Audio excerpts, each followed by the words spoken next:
Medical సీట్లు కానీ engineering సీట్లు కానీ మరి రేపు రాజ్యాంగాన్ని మార్చి రిజర్వేషన్ చేస్తే మీ పరిస్థితి మీ పిల్లల భవిష్యత్తు ఏంటిదో ఒకసారి ఆలోచించుకోవాలని చెప్పి ఈ సందర్భంగా మనం చేస్తున్నాం.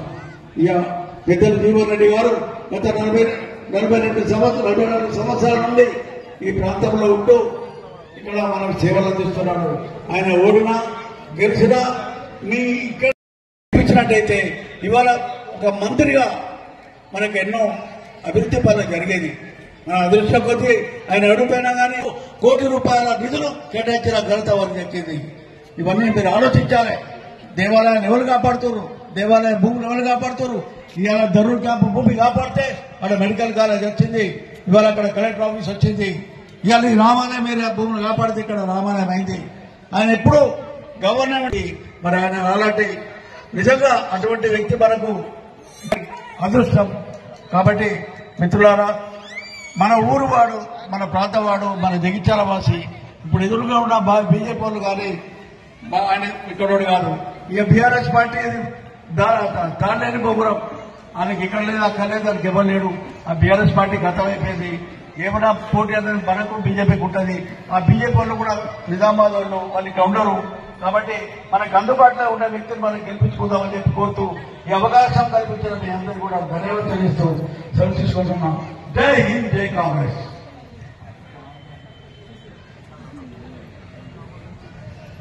పులిరాము గారు అదేవిధంగా తోట నరేష్ ఇద్దరు కూడా వేదికపైకి రావాల్సిందిగా కోరుతూ మరి 18 వార్డుకు సంబంధించినటువంటి నాయకురాలు చిక్క లలిత గారిని రైట్ జిల్లా మహిళా కాంగ్రెస్ పార్టీ ఉపాధ్యక్షులైనటువంటి బింగి సుమ గారిని ఓ 2 నిమిషాలు మాట్లాడుతూ కోరుతున్నాను. చిట్ల లలిత గారు మాట్లాడుతూ కోరుతున్నాను.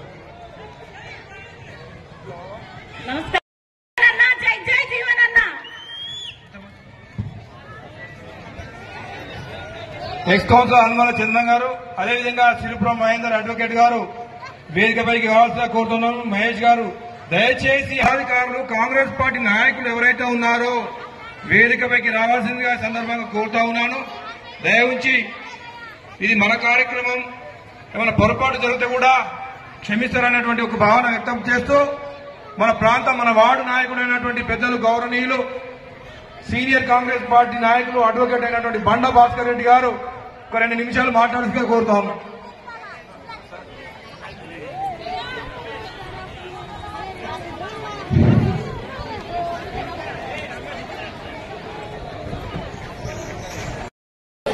అందరికీ కాంగ్రెస్ పార్టీ పక్షాన మీ అందరికీ శుభాభినందనలు తెలియజేస్తున్నాము.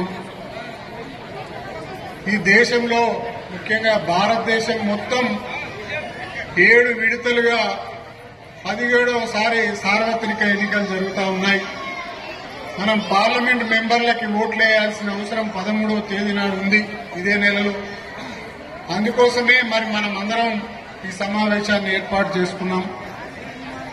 అయితే గత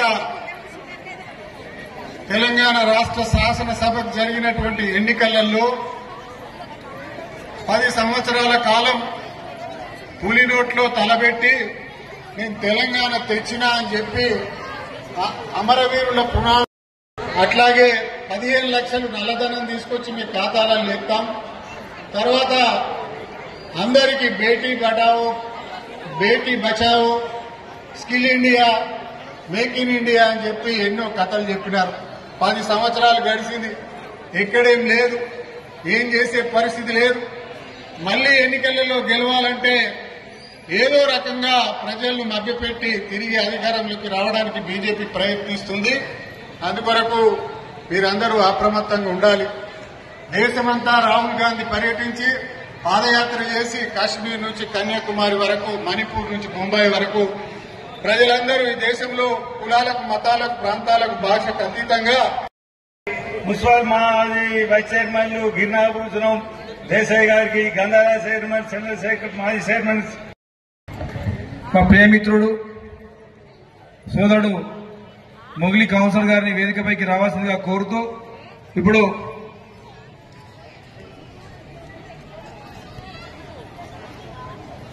మన ఈ ప్రాంత నాయకుడు అయినటువంటి మాజీ గ్రంథాలయ చైర్మన్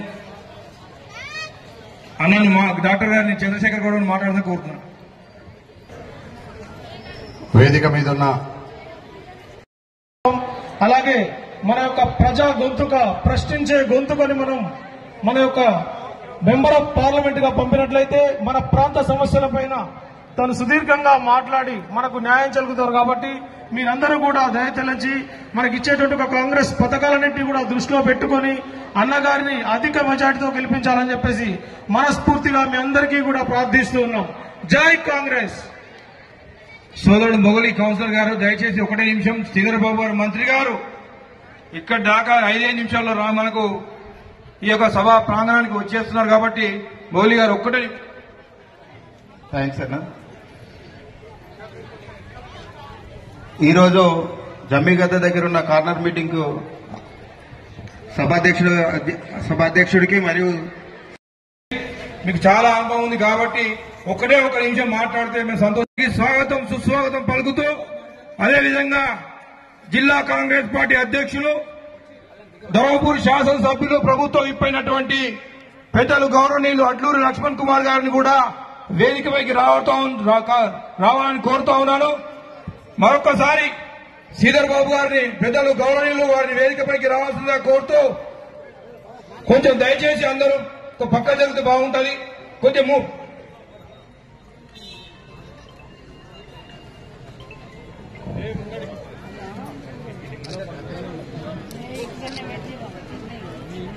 చాలా ధన్యవాదాలు సార్. మా జగిత్యాల పైన, మా జీవన్ రెడ్డి గారి పైన అత్యంత ప్రేమ మీకు ఉందని చెప్పి మాకు ఇప్పుడు అర్థమవుతా ఉంది. ఇంత చీకటైనప్పటికీ కూడా, ఇంత రాత్రి వేళ సమయంలో కూడా మీరు రాష్ట్ర మంత్రి అయి ఉన్నప్పటికీ కూడా మా జగిత్యాల ప్రజలు, అందులో ముఖ్యంగా ఆడబిడ్డలు, అందులో ముఖ్యంగా మహాలక్ష్మిలో మీ కొరకు వెయిట్ చేస్తున్నారు సార్. మరొక్కసారి జగిత్యాల జిల్లా కాంగ్రెస్ పార్టీ పక్షాన మీకు స్వాగతం, ఘన స్వాగతం పలుకుతూ. మీరు మనం చూశారు, అక్షంతరం పంపిణీ చేశారు. గుడి ప్రతిష్ట కాకముందే అక్షంతరం పంపించారు. ఎందుకొరకంటే ఓట్ల కొరకు.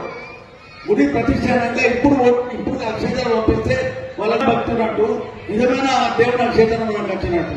మరి అలా చేయలే వాళ్ళు. ఓట్ల కొరకు గుడి అక్కడ ప్రతిష్ట కాలే, ఇంటింటికి అక్షంతరించి ఒక ఓటు బ్యాంకు చేయాలని, రాముడి పేరు చెప్పుకోవాలని ప్రయత్నం చేసింది. మాకు చేసిన చెప్పుకోవడానికి ఏం లేవు. ఏమైనా దేవుని వాడుకుని రాముని పేరు మీద ఓటు సాధించాలని ప్రయత్నం చేస్తున్నారు. చేసినటువంటి నా సోదరి మనందరికీ కూడా నా యొక్క నమస్కారం తెలియజేస్తున్నాను.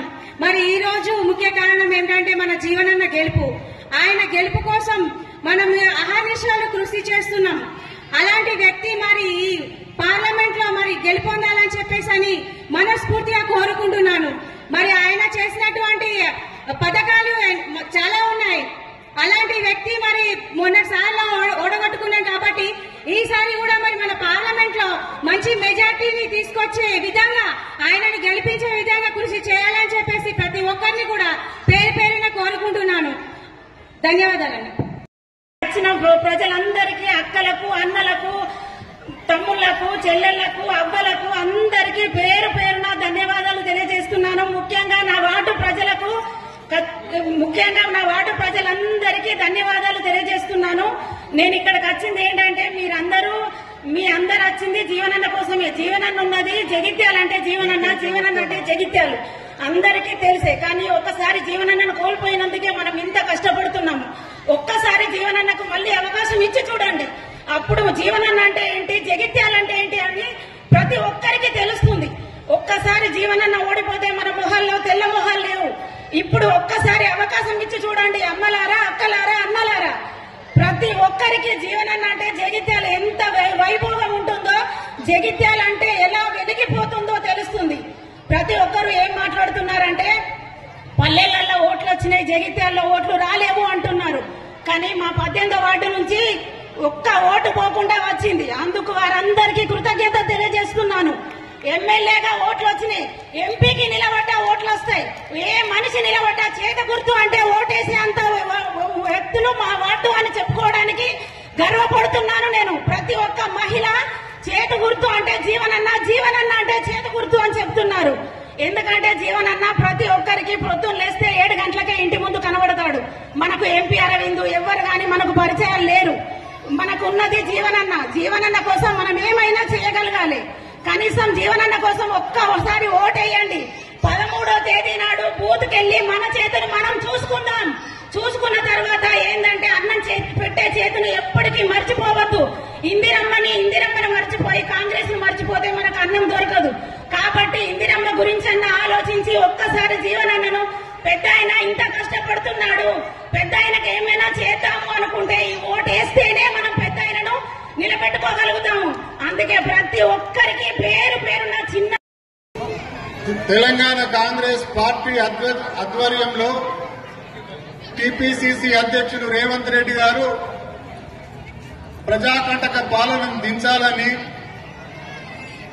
కాంగ్రెస్ కు ఓటేయాలని చెప్పి ఆయన కోరితే మరి తెలంగాణ ప్రజలందరూ ఐక్యంగా ఏకంగా బీఆర్ఎస్ పార్టీని ఓడించి కాంగ్రెస్ పార్టీని తెలంగాణ ఇచ్చినటువంటి సోనియా గాంధీ గారికి కానుకగా ఇస్తే రేవంత్ రెడ్డి గారు ఈనాడు ముఖ్యమంత్రి అయినారు. 5 గ్యారంటీలు ఇవ్వడంతో పాటు మీ అందరికీ అవి అనుభవిస్తున్నారు. 200 యూనిట్ల ఉచిత కరెంటు, ఉచిత బస్సు ప్రయాణము, అట్లాగే మహిళలకు ప్రత్యేకంగా అనేక కార్యక్రమాలు, సిలిండర్ 500కి ఇవ్వడం, 5 లక్షలకే మరి గృహ నిర్మాణ కార్యక్రమాలు చేపట్టడం, దాదాపు 5 గ్యారంటీలు ఇవ్వడం జరుగుతుంది. జై కాంగ్రెస్. అమ్మాయి ఇక్కడ ఉన్న ప్రజలు అయితే జగిత్యాలంతా నిలబడాలి. జై కాంగ్రెస్. చేతి గుర్తుకే, చేతి గుర్తుకే, చేతి గుర్తుకే. అమ్మా ఇప్పుడు మనం మహిళలందరికీ మొత్తం ఇక్కడ చెప్పాల్సింది ఏంటంటే మనకి ఇప్పుడు గవర్నమెంట్ ఏమొచ్చింది, కాంగ్రెస్ గవర్నమెంట్ వచ్చింది. అంటే మనం మొన్న కొద్ది తేడాతో జీవన్ రెడ్డి గారు ఓడిపోవడం జరిగింది. మళ్ళీ మనం ఒక 7,000 ఓట్ల కోసం ఇప్పుడు 7 ఊర్లు తిప్పిస్తున్నారు జీవనన్నని. ఖచ్చితంగా ఈసారి అందరు జీవనన్నకు అవకాశం ఇవ్వండి, అందరూ ఓటు వేయండి. ముఖ్యంగా మన గవర్నమెంట్ వచ్చిన తర్వాత మహిళలకు ప్రాధాన్యతనిచ్చిందమ్మా. మనకు ఉచిత కరెంట్ ఇస్తున్నారు, సిలిండర్ ఇస్తున్నారు, ఆరోగ్యశ్రీ 10 లక్షలు ఇస్తున్నారు. మళ్ళీ మహిళా సంఘంలో ఉన్న ప్రతి సభ్యురాలకి 10 లక్షల బీమా చేస్తున్నారమ్మా. అప్పుడు గవర్నమెంట్ వైఎస్ రాజశేఖర రెడ్డి గారు ఉన్నప్పుడు కేవలం రైతులకు మాత్రమే కరెంటు ఇచ్చారమ్మా. కానీ ఇప్పుడు ప్రతి ఇంటికి ఉచిత కరెంట్ ఇస్తున్నారమ్మా. ఖచ్చితంగా మీరందరూ కొన్ని చిన్న పొరపాట్లు జరిగి కొంతమందికి రావడం లేదు. ఖచ్చితంగా ఈ ఎలక్షన్ కోడ్ తర్వాత చేర్పులు మార్పులు ఉండడం జరుగుతుంది. మేము ప్రతి ఇంటికి ఓటు వేయమని అడగడానికి వెళ్ళినప్పుడు చాలా మంది మహిళలు సమస్యలు చెప్పడం జరిగింది. ఇలాంటివి మీరు దాన్ని దృష్టిలో ఉంచుకోండి అమ్మా. అందరు వస్తారు, ఆ పార్టీ వాళ్ళు ఈ పార్టీ వాళ్ళు వస్తారు. అమ్మ వాళ్ళు అవి ఇయ్యరు, వీళ్ళు ఇవ్వరు, మేము ఇన్ని రోజులు ఉన్నాం, మేము ఇచ్చినాం, వాళ్ళు ఇప్పుడు ఇయ్యలేరు, అమ్మ వీళ్ళిద్దరు ఇయ్యలేరు, మేము ఇస్తామని ఇంకో పార్టీ వాళ్ళు ఇలా రకరకాలుగా చేసి మొత్తం మిమ్మల్ని కన్ఫ్యూజ్ చేస్తారమ్మా. మొన్ననే కన్ఫ్యూజ్ కావడం జరిగింది మీరు. ఇప్పుడు అలాంటి కన్ఫ్యూజ్ ఎవరు కావద్దు. మొన్ననే చిన్న తేడాతో మేమే ఉంటామని ఆ పార్టీ వాళ్ళు చెప్పడం వల్లనే మనకి ఈ రోజు ఈ పరిస్థితి వచ్చింది. మళ్ళీ ఇప్పుడు మనకు మీకే తెలుసు, మీరు చెప్తున్నారు అమ్మ మేము ఎవరి ఇంటికి వెళ్ళినా కానీ గవర్నమెంట్ ఏది ఉంటే వాళ్ళు పని అవుతుందని చెప్తున్నారు మాకంటే ముందే. ఖచ్చితంగా ఈసారి దృష్టిలో ఉంచుకోండి.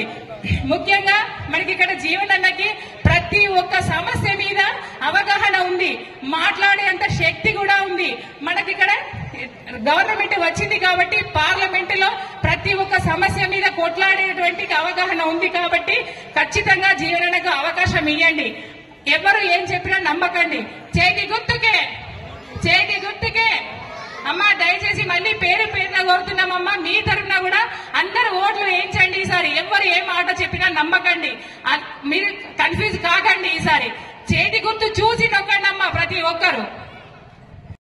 గట్టిగా వీళ్ళందరూ కూడా స్టేజ్ మీద నిలబడి జీవనన్న కోసం మేమందరం కూడా కొట్లాడతామని చెప్పేసి కూడా వీళ్ళందరూ స్టేజ్ పైన కంకరం కట్టుకొని ఉన్నారు.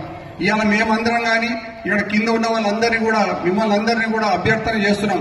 ఇవాళ ఒకసారి అవకాశం వచ్చింది. ఇవాళ జీవన్ రెడ్డి గారికి మళ్ళీ ఒక్కసారి ఇక్కడి మనకు ఎంపీగా నిలబడే అవకాశం వచ్చింది, మరి నిజామాబాద్ కాన్స్టిట్యున్సీకి వెళ్లే అవకాశం వచ్చింది కాబట్టి ఇవాళ మనం ఆయనకు ఒకసారి అవకాశం ఇచ్చి మళ్ళీ మనం గెలిపించుకుంటే రేపొద్దున రానున్న రోజులలో మన అవసరాలు నిమిత్తం ఎక్కడైనా కానీ మన జగిత్యాలలోనే పక్కకే ఉంటాడు కాబట్టి మన అవసరాల నిమిత్తం ఎక్కడైనా కానీ ఏ పనైనా చేయించుకునే విధంగా మనం ముందుకు సాగొచ్చు.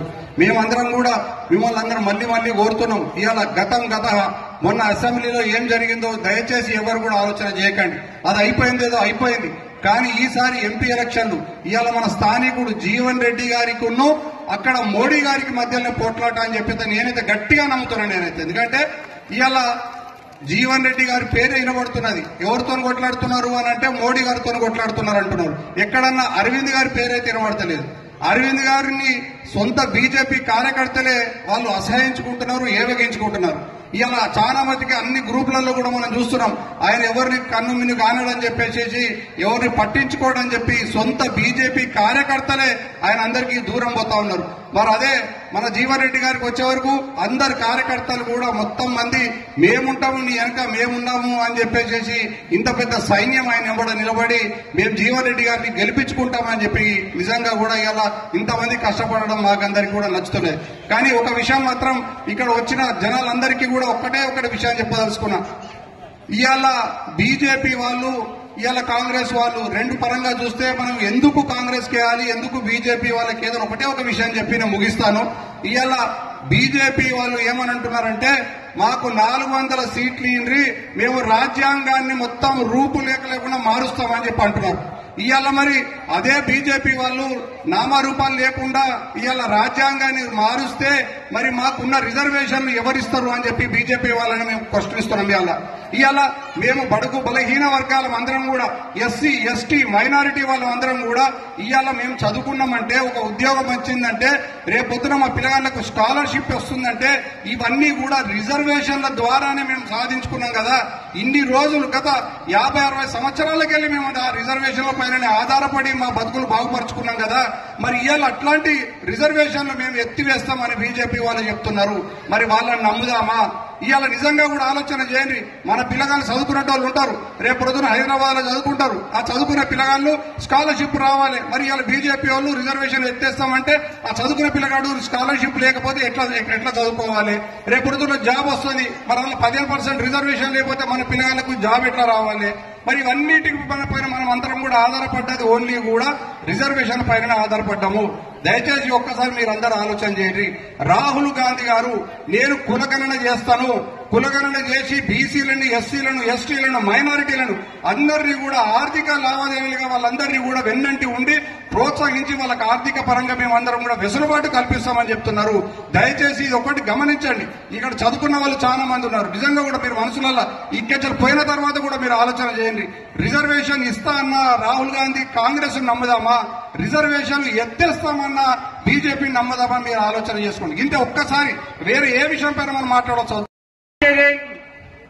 जो एमपी का इलेक्शन है, जमीगता चौरस्ते पर 4 वार्ड की आवाम, जो मेरी मां बहने तमाम यहां पर हिंदू बहने तशरीफ लाए हैं, उनको सबको मेरा सलाम। आज जीवन रेड्डी साहब एक ऐसी शख्सियत है, जबकि जीवन रेड्डी साहब 40 साल से आवाम की खिदमत गुजार में है। जीवन रेड्डी साहब एक सीधा साधा एक गरीब सा सीधा साधा आदमी है, इसलिए कि वो गरीब आवाम से ताल्लुकात रखता है।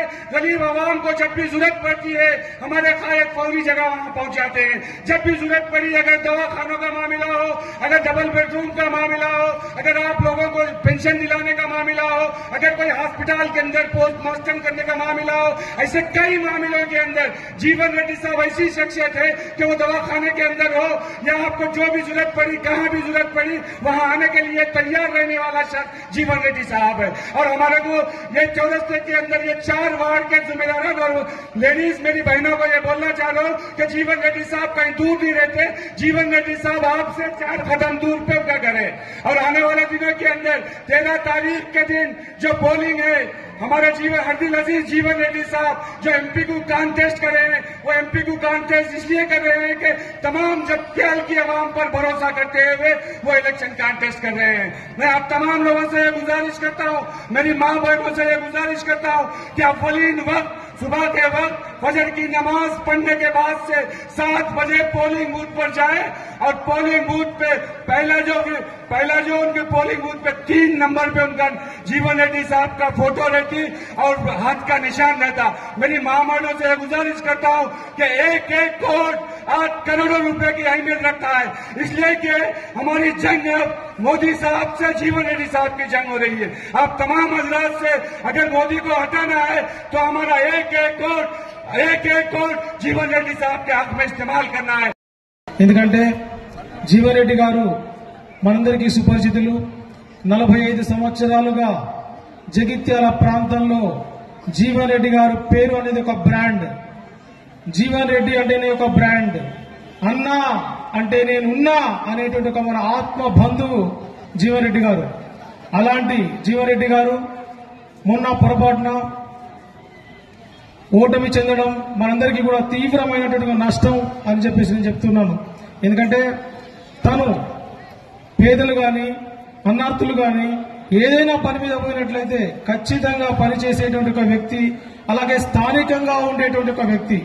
ఏనాడు కూడా నేను 10 రోజులు ఢిల్లీ పోయింది చూడలేదు నా జీవితంలో, అట్లాగే తను హైదరాబాద్ కూడా పోయింది చూడలేదు. హైదరాబాద్ పొద్దున పోతే సాయంత్రం కల్లా మళ్ళీ జగిత్యాలలో ఉంటాడు. ఎందుకంటే జగిత్యాలలో ఉండేటువంటి ఒక పౌరులు మాత్రమే నా బిడ్డలు అనేటువంటి తెలిసినటువంటి ఒక వ్యక్తి, ఒక మహోన్నతమైనటువంటి ఒక రాజకీయ చరిత్ర కలిగినటువంటి ఒక శిఖరం టైగర్ జీవన్ రెడ్డి గారు. మొన్న చాలా పెద్ద అన్యాయం జరిగిపోయింది, కానీ ఇప్పుడు ఇంకా మంచి జరగబోతుందని చెప్పేసి అని మనము ఖచ్చితంగా మనం ఆశించవలసిందే. ఎందుకంటే మీకు ఇక నేను ఎక్కువ మాట్లాడాను. అరవింద్ అనే వ్యక్తి నిన్న నాకు తెలిసిన విషయం ఏంటంటే నిన్న వచ్చిపోయింది కదా. దయచేసి జగిత్యాల పట్టణ ప్రజలకు కానీ, కొరుట్ల పట్టణ ప్రజలకు కానీ, మెట్పల్లి పట్టణ ప్రజలకు కానీ ఎట్టి పరిస్థితిలో అరవింద్ పేరు చెప్పకండి, మోదీ పేరు చెప్పండి అని బతిమలాడుకుంటున్నాడట కార్యకర్తలు, ఉన్న 4 కార్యకర్తలు కూడా. అరవింద్ అంటేనే అంత నీచమైన నేము. ఆయన ఏం లేదు, మనకు కొట్లాడబెట్టి ఆయన పోయి ఢిల్లీలో ఉంటాడు. జీవనన్న మాత్రం మన ఈ జమ్మిగత సమీపంలో ఉంటాడు. దయచేసి మనము 13వ తారీఖు నాడు ఇంట్లో ఉన్న ప్రతి ఒక్కరిని బయటకు తీసుకొచ్చి 3వ నెంబరు చేతి గుర్తు మీద ఓటేసి జీవనన్నని కనుక మనం గెలిపించుకున్నట్టయితే మన రాష్ట్ర ముఖ్యమంత్రి రేవంత్ రెడ్డి గారు మనకేం చెప్పారు మొన్న, ఖచ్చితంగా కేంద్రంలో మాత్రం రాహుల్ గాంధీ గారు ప్రధానమంత్రి కాబోతున్నారు, అక్కడ ఖచ్చితంగా మనకు కేంద్ర మంత్రి కాబోతున్నారని చెప్పేసి అని మనకు చెప్పిండో. మన జగిత్యాల అభివృద్ధి కావాలంటే మనం ఖచ్చితంగా జీవనాన్ని నమ్ముకుంటే మాత్రమే అభివృద్ధి అయితే. ఒక మున్సిపల్ కౌన్సిలర్ గా చెప్తున్నా నేను, అరవింద్ నమ్ముకుంటే 1 పైసా కూడా రాదని కూడా ఈ సభాముఖంగా తెలియజేస్తూ నాకు ఇచ్చిన ఈ సభకు వేదిక మీద కాంగ్రెస్ పార్టీ నాయకులు, తరలి వచ్చినటువంటి కాంగ్రెస్ పార్టీ అభిమానులు, సోదరులందరూ కూడా మీ అందరికీ ధన్యవాదాలు తెలియజేస్తున్నాను. ముందుగా ఈరోజు మీ అందరి మీద గుర్తున్న బాధ్యత ఉంది. కాంగ్రెస్ పార్టీ వచ్చినప్పుడు ఉచిత బస్సు ప్రయాణం కల్పించిందా లేదా మీరు చెప్పాలా? మీరందరూ ఫ్రీగా బస్సులో ప్రయాణిస్తున్నారా లేదా మీరు అందరూ చెప్పండి. మహిళలకుందా ఉచిత మహిళ అమ్మ? రెండవది, ఈరోజు 500 రూపాయల సిలిండర్ అనేటువంటిది చాలా మందికి వస్తున్నది.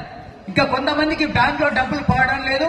ఆ విషయం కూడా కాంగ్రెస్ పార్టీ బాధ్యతాయుతంగా మీ అందరికీ ఇంటికి వచ్చి మా కాంగ్రెస్ పార్టీ శ్రేణులందరూ కూడా మన సర్వే చేశారు. ఏమని, మీకు ఏమేం పథకాలు వస్తున్నాయి, ఏమేం పథకాలు వస్తలేవు, మరి వాటన్నిటి కూడా రిపోర్ట్ తీసుకోవడం జరిగింది. వాటన్నిటి కూడా మన పార్లమెంట్ ఎన్నికల తర్వాత జీవన్ రెడ్డి గారి దృష్టికి తీసుకెళ్లి, మరి ప్రభుత్వ దృష్టికి వెళ్లి వాటన్ని పథకాలను కూడా మేము ఇప్పించే బాధ్యత తీసుకుంటది.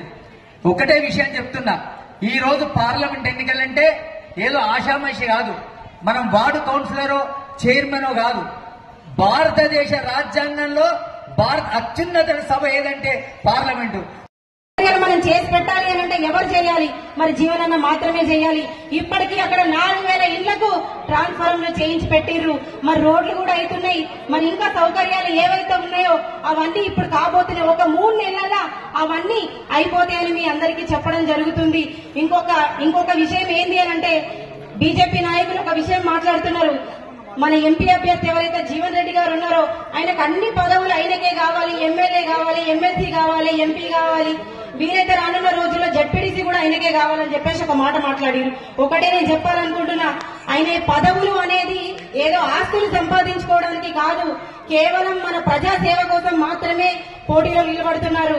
వేరే వాళ్ళలాగా మీ ఎంపీ అభ్యర్థి లాగా వేల కోట్లు సంపాదించుకొని అయితే లేరు.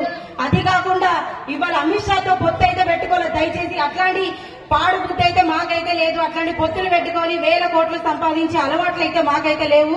కాబట్టి జీవనన్న ఒక ముత్యం లాగా ఎప్పటికీ ఆయన మచ్చలేని మనిషిలాగా ఇక్కడ ఉన్నాడు. కాబట్టి మీ అందరికి ఒకటి విషయం చెప్తున్నా, మీరే చెప్పండి అమ్మ, 43 సంవత్సరాలకు వెళ్లి ఆయన ఇక్కడ ఏదైతే ఉన్నాడో పోటీ చేస్తున్నాడు, ఏదైతే 83లో ఆయన మంత్రి అయ్యిండు, ఫస్ట్ టైం ఎమ్మెల్యేగా గెలిచి మంత్రి అయినప్పుడు అప్పటి నుంచి ఇప్పటి వరకు ఎంత ఆస్తి సంపాదించుకున్నాడు, ఎన్ని సంపాదించుకున్నాడు? మరి కేవలం ఏదైనా సంపాదించుకున్నాడు అని అంటే ఈ ప్రజల ప్రేమ ఒక్కటే.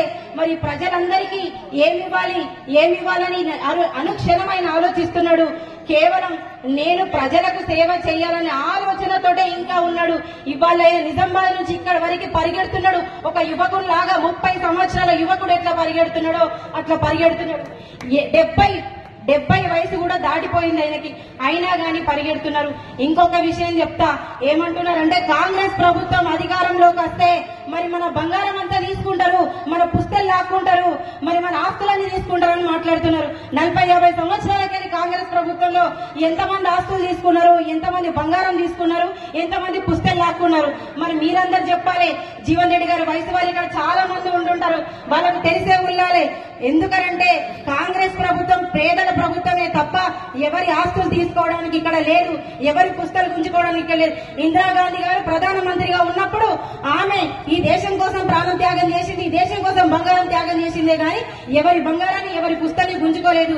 దయచేసి టైం చాలా తక్కువ ఉంది, మంత్రి గారు మాట్లాడనున్నారు, ఎవరు ఏమనుకోవద్దు. ఈ అవకాశం ఇచ్చిన ప్రతి ఒక్కరికి హృదయపూర్వక ధన్యవాదాలు. జరిగింది కాంగ్రెస్ పార్టీ జీవన్ రెడ్డి గారిని కేంద్ర నాయకత్వం వారొక రైతు నాయకుడిగా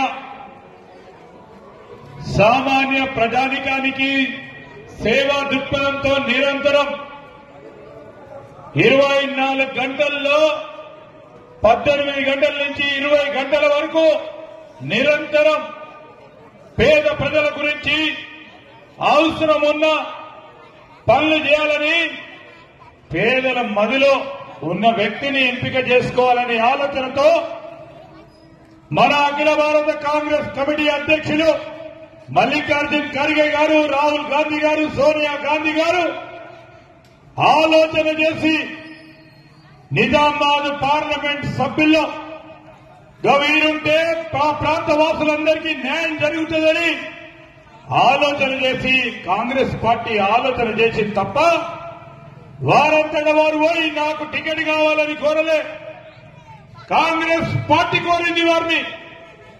కాంగ్రెస్ పార్టీ ఆలోచన చేసి వారి నాయకత్వాన్ని ముందుకు వెళ్లే ప్రయత్నం చేసింది. దురదృష్టవశాత్తు అసెంబ్లీ ఎన్నికల్లో వారి ఓడిపోవటం, వారు ఈ రోజు గెలిస్తే ఈ రాష్ట్ర ప్రభుత్వంలో పెద్ద స్థాయిలో కీలకమైన మంత్రి పదవిలో ఉండి ఈ ప్రాంతానికి సేవ చేయడానికి ఆస్కారం ఉంటుండే. ఈరోజు ఓడిపోయినా కానీ మీరు చూసిండు, ఒక్కరోజు కూడా విరామం లేకుండా ఓడిపోయిన 2వ రోజు నుంచే మళ్ళా ప్రజా సేవలో నిమగ్నమై నడిచే నాయకుడు ఎవరంటే పెద్దలు జీవన్ రెడ్డి గారు. అందరికీ, ఈ జిల్లా వాసులందరికీ గర్వకారణం. మీరందరూ ఆ విధంగా ఆలోచన చేయాలి. ఆ ప్రాంతం వాళ్ళు ఏం ఆలోచన చేస్తా ఉన్నారు, ఏ ప్రచారం చేస్తా ఉన్నారు? నిజామాబాద్ జిల్లా ఇక్కడికి వచ్చి జగిత్యాల వాళ్ళు పోటీ పడతా ఉన్నారు అని చెప్పుకుంటూ ప్రచారం చేస్తా ఉన్నారు బీజేపీ వారు, బీఆర్ఎస్ పార్టీ వారు. పార్లమెంటు నిజామాబాద్ లో ఉంది.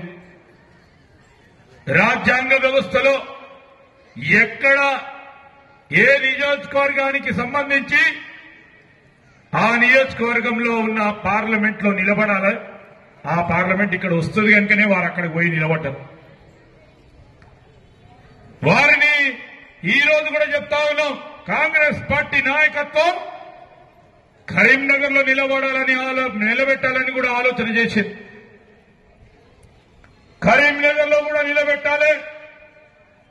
ఎందుకంటే ప్రజలకు సంబంధించిన సేవా దృక్పథం ఉన్న మహనీయుల్లో ఒక్కరు కనుక వాటిని అక్కడ కూడా నిలబెట్టాలని ఆలోచన చేస్తే ఈ రోజు రెండిట్లో కూడా మేము అడిగాం పెద్దలు జీవన్ రెడ్డి గారు, మీరందరంటే ఈ ప్రాంత వాసులకు ఈ జగిత్యాల్ నేను పుట్టిన ప్రాంతం, నేను ప్రాతినిధ్యం వహించిన ప్రాంతం. ఈ ప్రాంత వాసులకు రేపు రాబోయే కాలంలో సేవలు అందించాలంటే నేను నిజామాబాద్ పార్లమెంట్ నుంచే నిలబడతానని జగిత్యాల వాసులందరి గురించి ఆలోచన చేసి ఈరోజు వారు నిజామాబాద్ పార్లమెంటు నియోజకవర్గంలో నిలబడడం జరిగింది. ఒక మంచి నాయకుడిని మొన్న అసెంబ్లీలో మనం వారిని ప్రతినిధిగా కోల్పోవటం జరిగింది. మీరు ఒక్కసారి ఆలోచన చేయండి. ఆనాడు మీరందరూ కూడా రాష్ట్రం ప్రజలు కోరినట్టు విధంగా కాంగ్రెస్ పార్టీ ప్రభుత్వం రావాలని ఆ ప్రజలకు సంబంధించిన అంశం విషయంలో సేవ చేయాలని ఉన్న జీవన్ రెడ్డి గారిని ఎంపిక చేసుకుంటే మీ పరంగానే కాదు రాష్ట్ర ప్రజానికానికి సంబంధించిన అనేక సమస్యల విషయంలో వారందరికీ కూడా ప్రతినిధిగా నిలబడే అవకాశం ఉండే.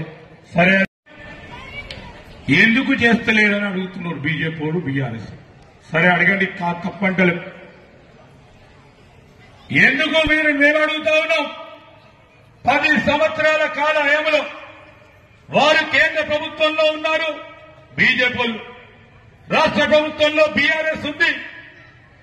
ఈరోజు 10 సంవత్సరాల కాలం పాటు మీరిచ్చిన హామీలు మీరు అమలు చేయకుండా మేము కేవలం 3 నెలల పరిపాలన యంత్రాంగంలో నిమగ్నమై ఇన్ని గ్యారంటీలు అమలు చేస్తా ఉంటే మీకు నైతిక హక్కు లేదు మమ్మల్ని అడగడానికి అని మేము ఖచ్చితంగా వారికి చెప్తా ఉన్నాం.